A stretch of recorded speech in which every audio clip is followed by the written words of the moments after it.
All right, so those of you who follow us over at Third Shot Sports, you might know that we have a newsletter. This newsletter is called Inside Pickleball, and I think it's pretty good.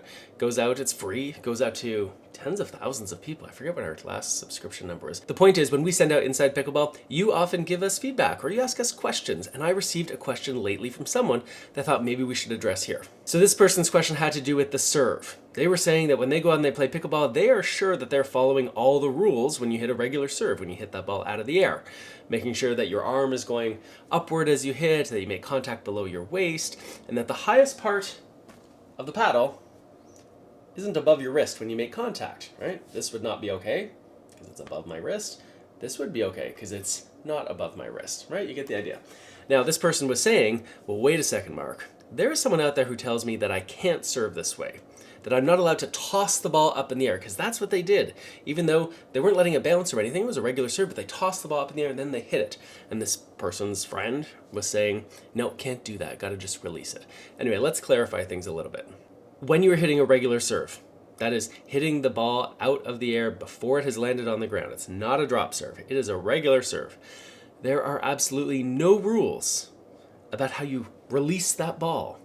Well, I guess there's some rules. You can't use your paddle to create the spin anymore. But there's no restrictions on whether you're allowed to toss it up in the air or not. You could throw that ball a mile up into the air if you like, and then hit it. But you have to make sure that you're still following all those other rules. Okay, but here's the thing. When you are hitting a traditional serve, that is hitting the ball out of the air without it bouncing first, there are no rules about tossing the ball up in the air. Well, in lots of places, you can no longer use the paddle to create the pre-serve spin. But you know what I mean. You can throw that ball up in the air. You can throw it a mile up in the air if you like. Just make sure that when you hit it, you're following all the rules. You're making contact below your waist. You're swinging upward. The highest part of the paddle isn't above your wrist. Okay, so there's no rules about that.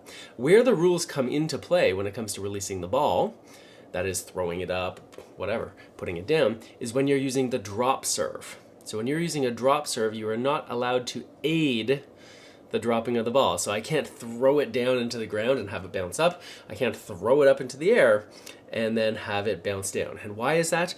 Well, because when you make contact with the ball, when you're using a drop serve, there are no rules about how you hit it. You can swing however you want. So you can imagine a situation where someone throws the ball really high, lets it bounce, comes up high, chest high, and then takes a big rip, right? That wouldn't be fair. Similarly, if they throw the ball down into the ground and then it bounces up high, in theory, I guess, if you could bounce it high enough, you could hit it overhand, right? Almost like an overhead smash, and that wouldn't be fair either. So when it comes to the drop serve, the rules really are about how you release the ball. It is just a drop. It is a release. You can stand on your tiptoes, you can reach up high if you want, but you just have to release it. When you're hitting a regular serve, no rules about throwing that ball up. Just make sure that you follow all the rules when it comes to the swing. You should be fine.